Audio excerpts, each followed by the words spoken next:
Hi, and welcome to the Passionistas Project podcast. We're Amy and Nancy Harrington. Today we're talking with Carolyn Koppel, the founder of Aaron's Coffee Corner. Carolyn left a career in Hollywood to return to the Midwest, where she worked at the Shoah Foundation and Oprah Winfrey's Harpo Studios. Most recently, she founded Aaron's Coffee Corner while sitting with her son Aaron in his hospital room. Her mission is to provide 24/7 access to free Keurig coffee to the family, friends, and caregivers of patients in the Pediatric Intensive Care Unit of Ann and Robert Laurie's Children's Hospital of Chicago. So please welcome to the show, Carolyn Koppel. Hello, thank you. What's the one thing you're most passionate about? I feel that, of course, right now I'm passionate about this project and getting coffee to people that really could use it. But I think in general, as I look back on my adult life, I've tried to work with organizations and people that do good, which I didn't really think about, but it turns out that it's a running theme in my life, and I'm pretty proud of it. Why do you think you're drawn to projects that help other people? I think it's just my upbringing. I think I grew up pretty happily, and my parents were always very kind to people. And I think that my family has nurtured that. And as I went through middle school and high school and college, it's something that I carried with me. I think it's just my upbringing. I'll give that credit to my parents. How does that translate into what you do in your day-to-day life? Well, right now, my day-to-day life is nothing that I thought it would be like 14 years ago when my child Aaron was born. So over the last few years, I've thought about what can I do? Should I get a job? How can I get a job? Because there's a lot of medical appointments and there's a lot of time off. If Aaron gets sick, how do I tell people that I need a really flexible job that can allow me to care for my globally delayed and medically fragile child? So it's been a journey to try and find something that I can do. And along the way, I've volunteered on a parent board for a local organization here called North Suburban Special Education District, which my son is a part of and has been a part of. And I slowly got back into the idea of filling my time trying to help somebody else. Because after you're in a situation like I am, it takes a long time to kind of settle into your life. And I think that just over the last few years, we've had a little more regularity so you can kind of look outside of what your craziness is and say, oh, other people have it worse than me. And I think that when I started going to the hospital, I think that played a big role in how I was going to handle life with Aaron.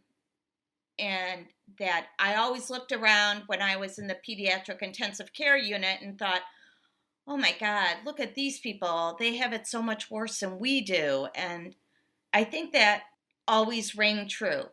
That no matter how frustrating and how difficult and how ludicrous you feel your life is, somebody's always got it worse. So it took a long time to kind of get to the point where I'm like, okay, well, it's always going to be like this. Let's see how we can help other people. Because now I have things a little under control. And let's open it up and see what we can do for others. And that started happening about 4 or 5 years ago, but I couldn't really find what I needed until I was so frustrated in the middle of the night in a hospital room that I couldn't find some coffee. And that's really how we got here. Let's back up a step. Tell everybody about Aaron and why you're in the hospital so much. So my son has something called dihydropyrimidine dehydrogenase deficiency. And it's not necessarily uncommon to have this disorder, but it is to have it from birth. So his symptoms started showing very early. And at about 18 weeks, he had a seizure. And then we knew something wasn't right. And we took ourselves to the hospital. And we needed to get transferred down to Lurie's Children's because they didn't know what was going on. And they had to get the seizures under control. So this disorder was known to people. And when Aaron was admitted to the hospital, he was there for about, I think the first time, about 8 days. And they just did a battery of tests. And they were trying to figure out what was wrong. And they did EEGs to see about his seizure activity. And they took all kinds of blood tests. And one test from that very first admission kept coming back positive. And I remember the genetics doctor coming in and saying, well, this is something we're going to have to test again because I've never seen it in my career. So we're going to send it to the Mayo Clinic and have his blood tested, and then we're going to see what they say. And then it came back from the Mayo Clinic, and they said, there's one man in the Netherlands that's doing research on this particular disorder. You did test positive for it. And can we have blood samples from your whole family and urine samples and send them to him? And when that was confirmed, we knew what his diagnosis was. So a lot of kids that are medically fragile and globally delayed, they don't have any kind of diagnosis. So we were lucky right there that we had something to hold on to. And the way that we knew that this was what he had was because there's a drug called 5-fluorouracil that men in their 40s, when they get prostate cancer, sometimes were treated with this drug, and it had horrible side effects, including death. So this man in the Netherlands had created a urine test that could test before they had this treatment to make sure that they couldn't get it. And that's the test that Aaron kept coming back positive for. So they pulled it back around and they said, we don't have very much information on this disorder, but we know that children haven't lived past the age of 3. So that was his diagnosis and his prognosis very early on, at around under a year. And that's a shock. Let me tell you what he suffers from, I guess. So he has epilepsy. He suffers from unmanageable seizures. He's globally delayed. He is not verbal. And he is non-ambulatory, which means he is confined to a wheelchair. He doesn't really have the use of his limbs, so I guess he would technically be classified as a quadriplegic. And he has excellent hearing and a really good sense of smell. So he's fed through a G-tube. He's on a number of medications, which he also takes through his G-tube. And as a result of the disorder, besides the epilepsy, he has a lot of pulmonary issues, breathing issues. He's had pneumonia a few times, and one of the many reasons we've been in the hospital so often is that it doesn't take very much for him to get sick. And when he does, he has a really hard time recovering from it. So he's just a really sick, handsome little guy, you know, and he's just a love. He recognizes voices. He smiles when he's happy, whether you know why he's happy or not. It's always good to have him smile. And I think that he is surrounded by so much love that he emanates it back. He really is a lucky kid, and we're lucky to have him. We're sorry that you've had to deal with all that. Oh, it's okay. It's all right. It's turned out to be a pretty good life. Unexpectedly. Let's go back and talk about your path to getting to here. So you studied journalism at the University of Wisconsin-Madison. And what were your goals at that point when you graduated? And what did you do? Well, my goal at the University of Wisconsin was to get out of the cold when I graduated. And my parents had already had that idea, and they deserted me while I was in college. So they took off for Arizona, and I went and shacked up with them for a year, and I worked as a stringer producer. So there was a company in Arizona, and we would do work for the Phoenix Suns and for Lifestyles of the Rich and Famous and for ESPN and all those kinds of stringer things. That was anything that was happening in Entertainment Tonight, anything that was happening in Phoenix, we would run out and do a little bit, and I would be the person holding the little microphone and asking the questions off camera. And a friend of mine had already moved out to California, and she's like, well, why don't you come out here? And I'm like, okay. And I had another friend from Arizona that happened to be going to California for a summer program. And she and I ended up being roommates with a couple of other girls. And I got a job. The first thing I did is I went to Limited Express to make sure I could work for them while I was there, because I had to have a job. And I had done that on and off, like through school. I had worked at Limited Express. So that was my first thing. And another friend of mine said, well, why don't you come in and interview and see if we have a job for you at Viacom. And it was Viacom Television, and at the time it was Dean Hargrove and Fred Silverman, and they were doing all of these shows that old people liked, like Jake and the Fat Man and Matlock and Perry Mason, Diagnosis Murder. It was awesome. And I ended up working for a woman who was the script production office manager, Donna, and I was a script coordinator. So the first thing she had me do was learn how to type better, because my typing skills were not up to par, because I thought I would be a broadcast journalist. From then on, I was in a pretty good place. I was like, this is cool. I have a great group of friends. We're all in it together. We're all starting out. And it was a really great experience. And I had done that for about 4 years. And I remember a friend of mine asked me to go see a movie. And the movie was Schindler's List. And I remember that at the end of the movie, we were on the Universal lot, and we had seen it in a screening room. And at the end of the movie, it said that Steven Spielberg was starting a foundation to interview Holocaust survivors. And I was like, oh, well, if I remember correctly, he's my neighbor on the Universal lot. So let me send him some Universal mail with my resume in it and a letter. And that got me introduced to the Shoah Foundation. And by then I was in California 4 or 5 years, and I was known as the crazy aunt from California. All my nieces and nephews were being born. It was like a machine out east.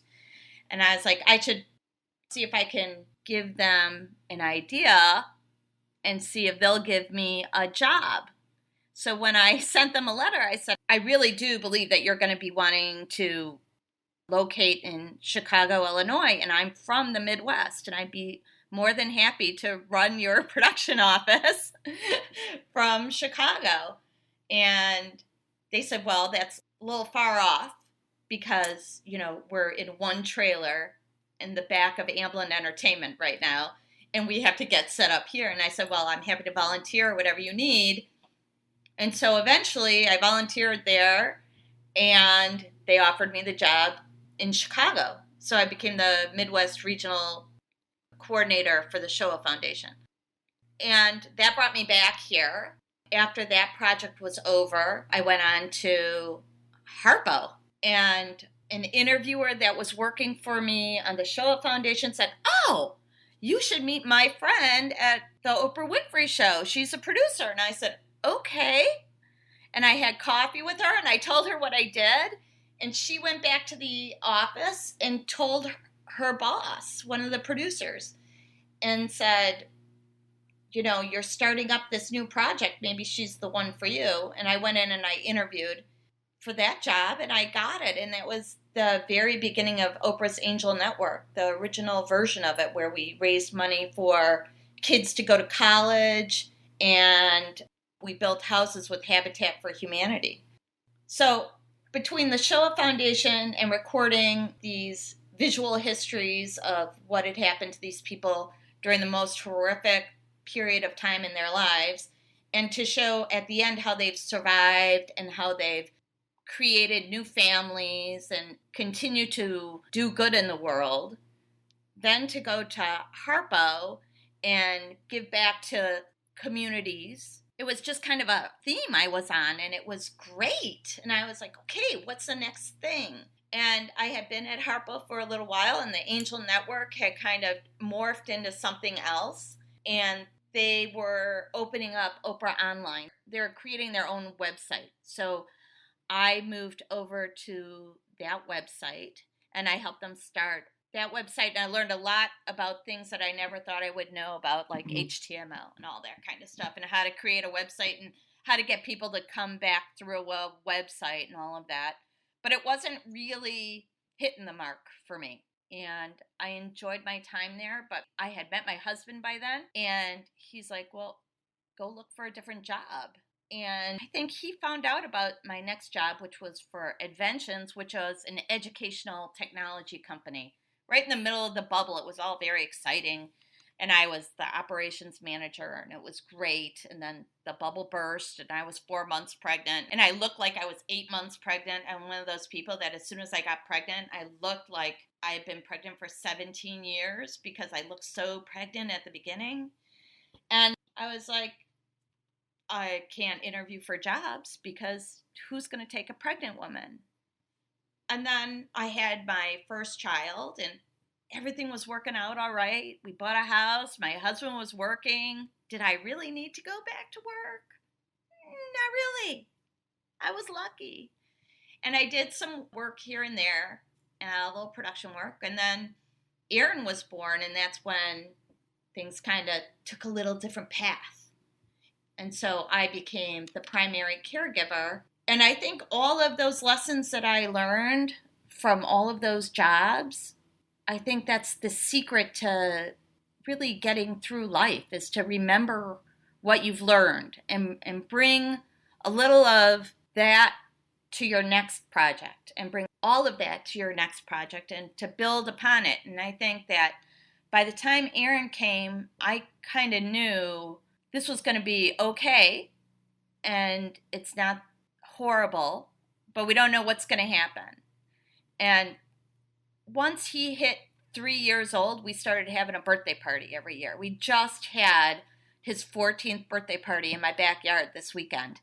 And I'm telling you, there's tons of people that come, and they're his therapists and doctors and nurses and our family and friends that have supported us for 14 years, you know, that have gone through the highs and the lows in the hospital visits. And I mean, it just makes you realize how lucky you are. I think that they always say, maybe Maya Angelou says it, if you find it in your heart to care for somebody, then you've succeeded. So if you keep your heart open and you try and do the best you can for somebody else, you're going to get through the next door. And that's kind of how I got to where I am. I love being in broadcast journalism, but I really loved helping other people and being a part of a bigger project. And I think that's just the path I took, which turned out to work well for me. And I'm using all those skills now, so it's pretty remarkable. We're Amy and Nancy Harrington, and you're listening to the Passionistas Project podcast and our interview with Carolyn Koppel. To learn more about her mission to provide 24/7 access to free Keurig coffee to the family, friends, and caregivers admitted to the Pediatric Intensive Care Unit of Ann and Robert Lurie's Children's Hospital of Chicago, visit aaronscoffeecorner.org. Now here's more of our interview with Carolyn. How do the day-to-day skills you learned when you were in production apply to your life now? We're going to take a little downturn for a minute. And I say that with as light of an attitude as I can. But when you're told that your child is not going to live past 3, so for those first few years, you're not sleeping. You're listening for him to breathe and not to have a seizure every night. And when you wake up in the morning, you're like, oh my God, we made it through the night. Because you always think it's going to be nighttime when something happens, and you're going to walk into that room and something horrible will have happened. And that goes on for many, many years. And once he hits 3, you're like, how long is it going to go on? How do you plan for it? Is he going to be here 1 year and then gone the next? It's like when you get classified, you get the hanging sticker that says you're driving a car that has a handicap ramp or something. That little hanger, the blue one. And then they're like, well, maybe you should have a license plate. And I'm like, no, because if I get the license plate, maybe that's like superstitious and then something horrible is going to happen. So there was a lot of that year after year. Like, I didn't want to think too far ahead, but here I am with a ramp van with a license plate that says we're handicapped. So you have to jump over those hoops to get where you are. And I think that's just a positive attitude. If you let go of what you think you're supposed to be doing with your life, and then you're going, okay, well, what am I supposed to be doing with it? Every time you do that, you get a little further down the line. And I think I took that from all of my experiences in working with people and just volunteering and stuff like that. So I think on my day to day, it really played a role in just moving forward. Every day, move forward and see what happens. And here we are. I mean, it's kind of worked. We have these moments where he gets RSV or he gets pneumonia and we're in the hospital, and we are at that point where people are talking about do not resuscitate letters and what do you have in place to move ahead with his treatment, or do we put a breathing tube in so he can recover from his illness, or is the breathing tube something that's keeping him alive? Like, is it because of his underlying disorder that he needs the breathing tube? So you're making those distinctions, and you're looking at your child who's on all kinds of machines in a hospital, and you're like, okay, what if we have to bury him next week? And those are not the kind of thoughts you want going around your head, but it's very practical. And I'm a Capricorn, and that's how I think.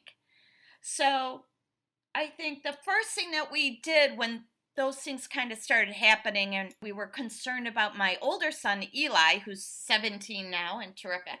And I was like, who's he going to talk to if something happens to Aaron? Because he's not going to want to talk to me or my husband. He's not going to want to talk to my sister. He needs like a third party. And I remember doing that early on. He was probably 8 or 9. And I thought, okay, we have that taken care of. We have a place for Eli to kind of process his feelings, but we have to plan for things that you just don't think you need to plan for. And there are things that people don't want to talk about.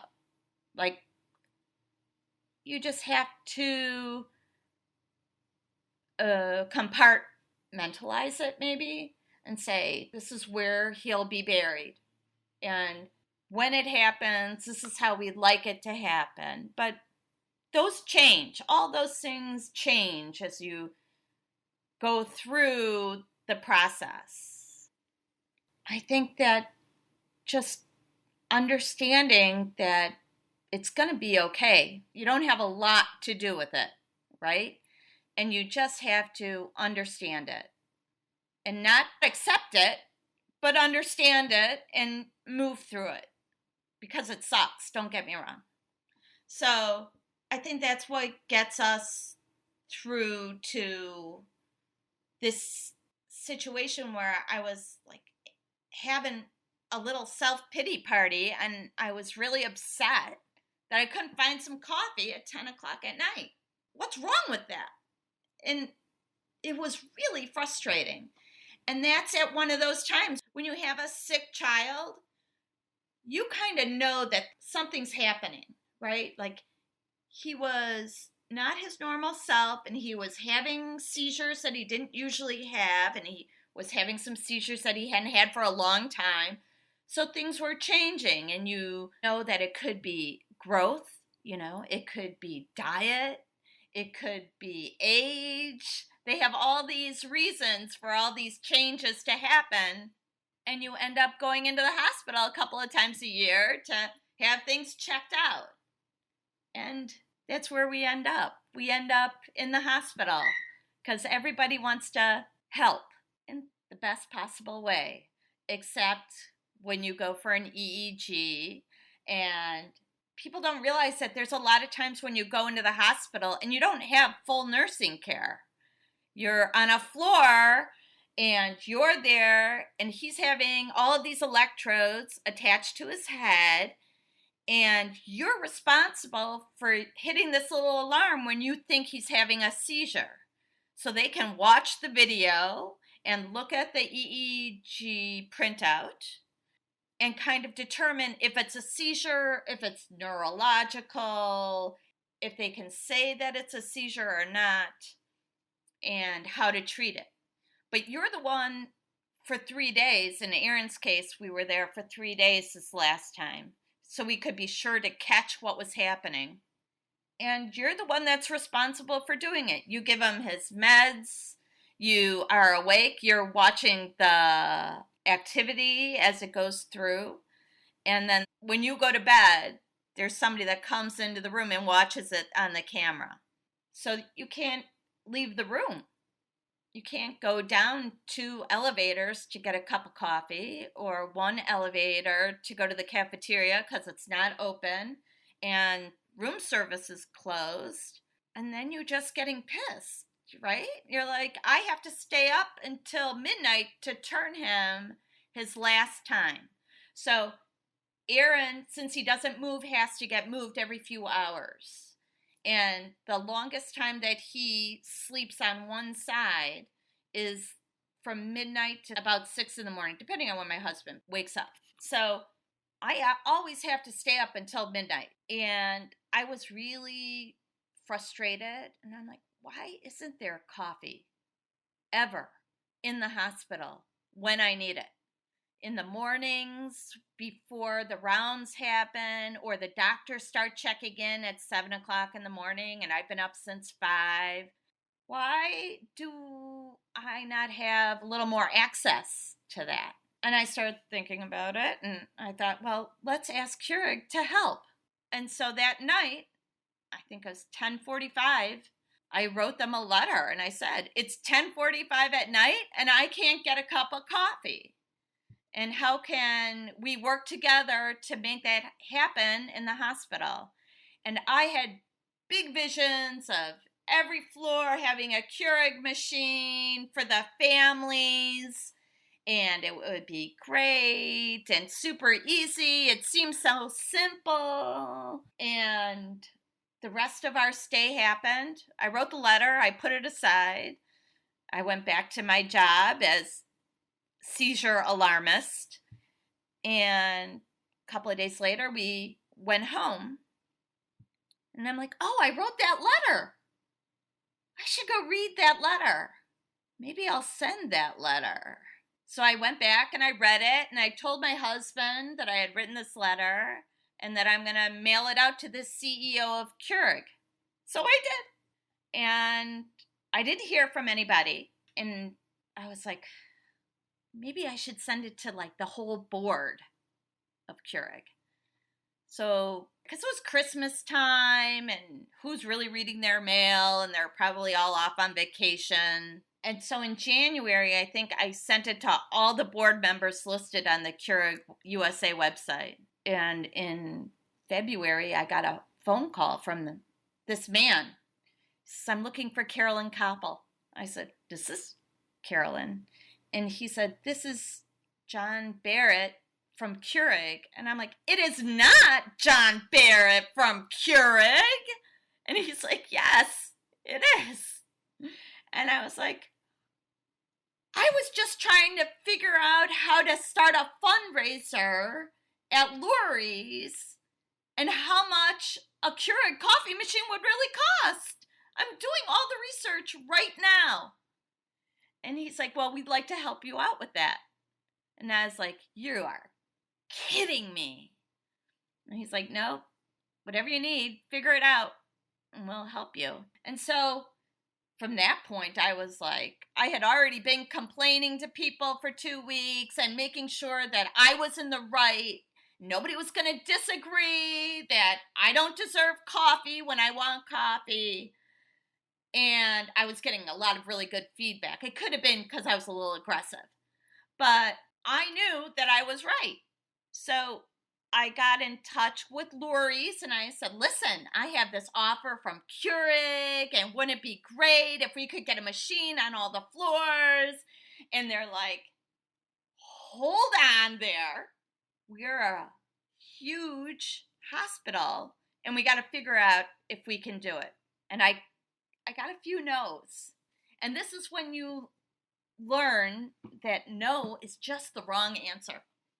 And if you keep complaining and keep talking about it, somebody is going to hear you and say, well, why can't we just try that on one floor?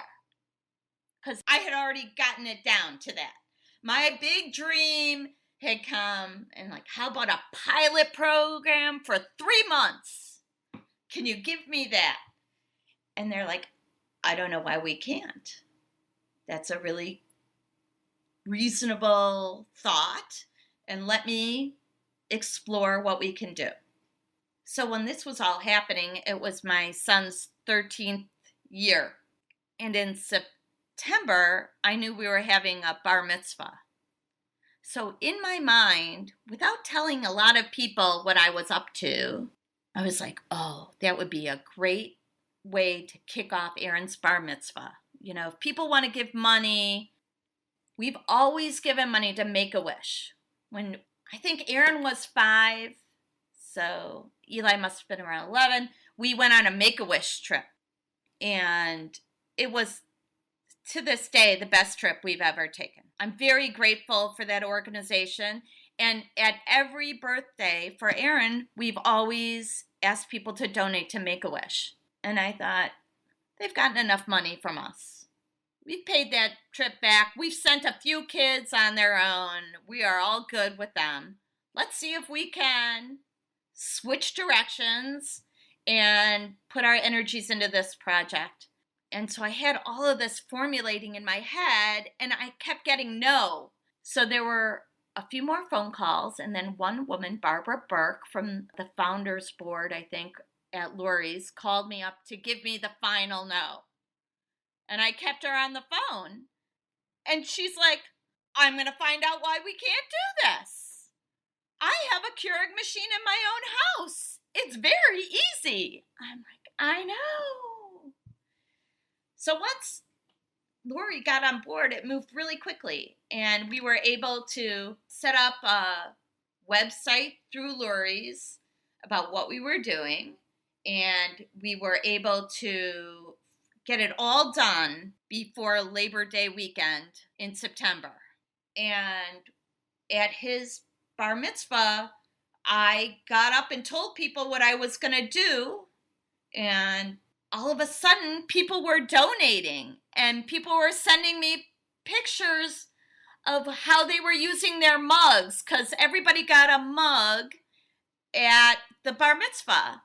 And they'd fill up with pens, or they'd show me their coffee.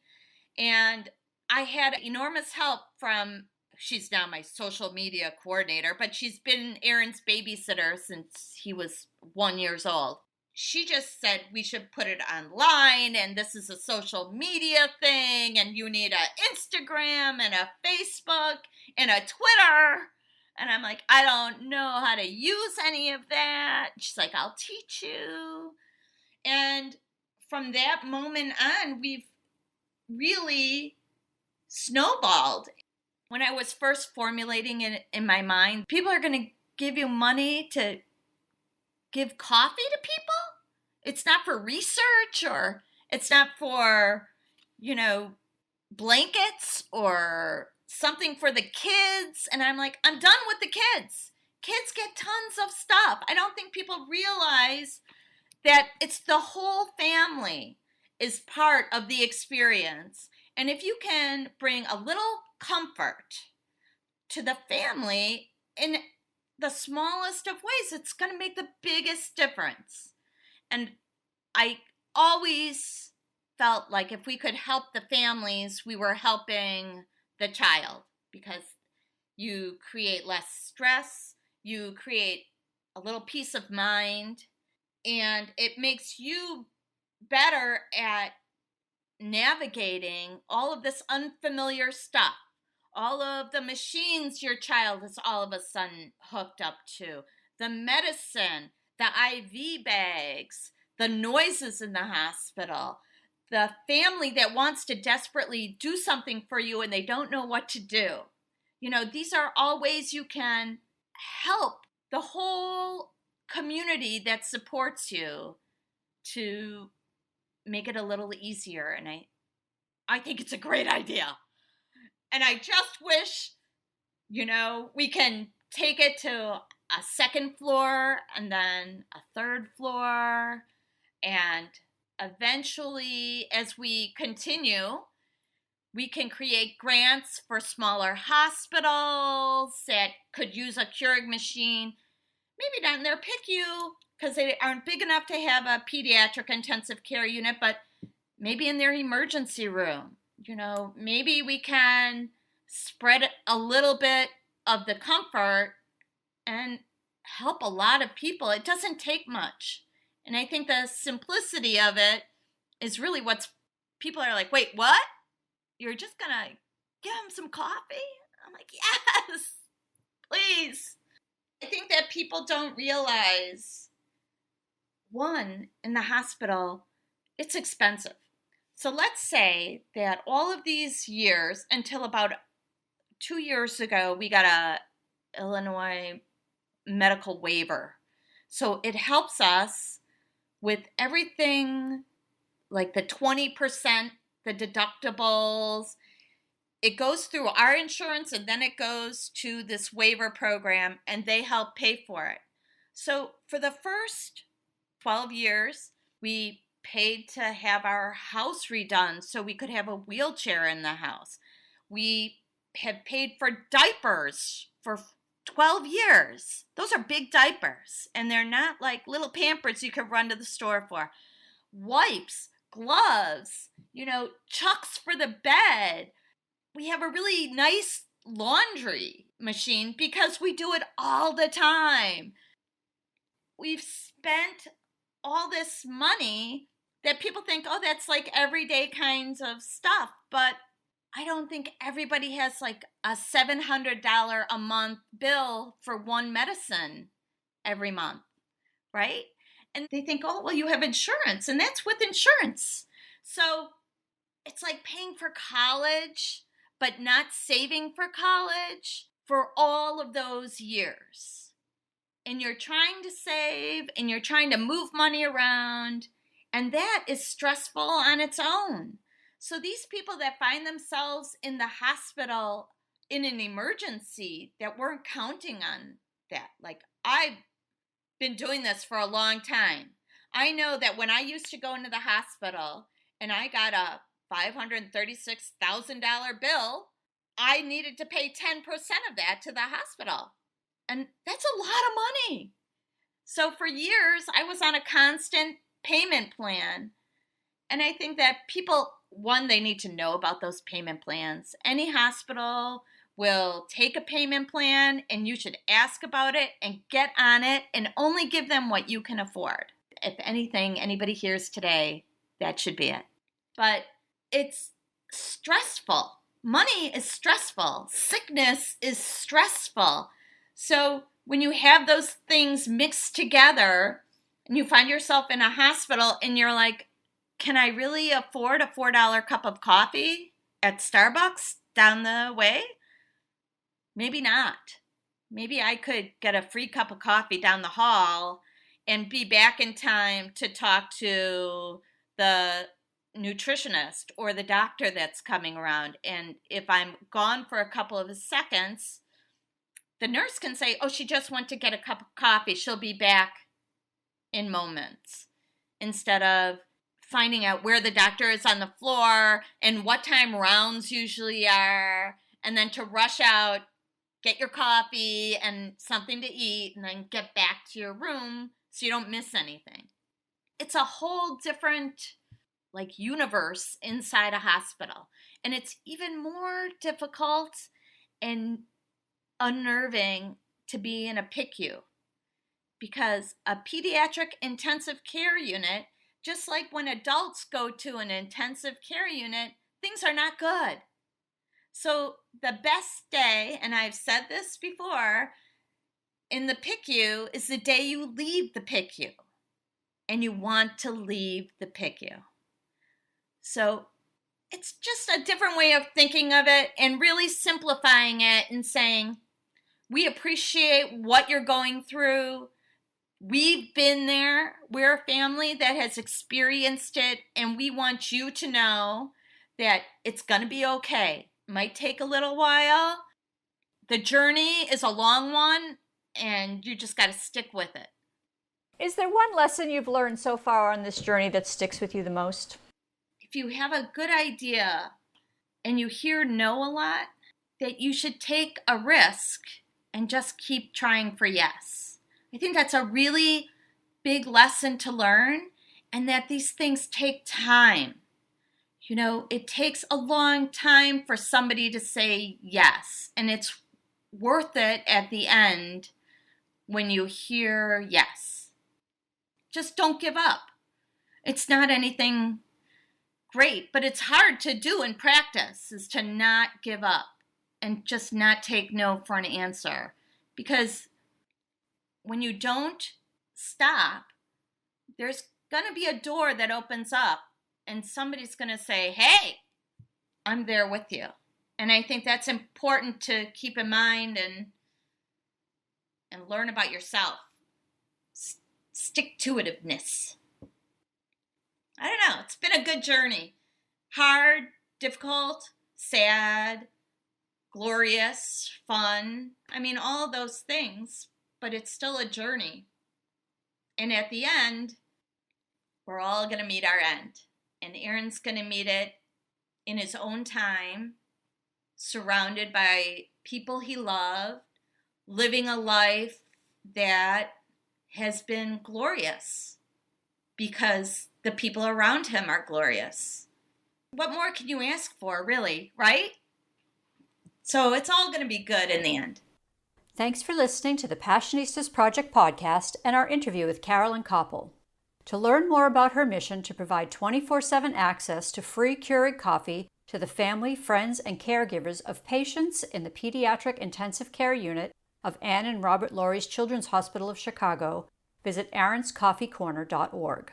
And be sure to subscribe to the Passionistas Project podcast so you don't miss any of our upcoming inspiring guests.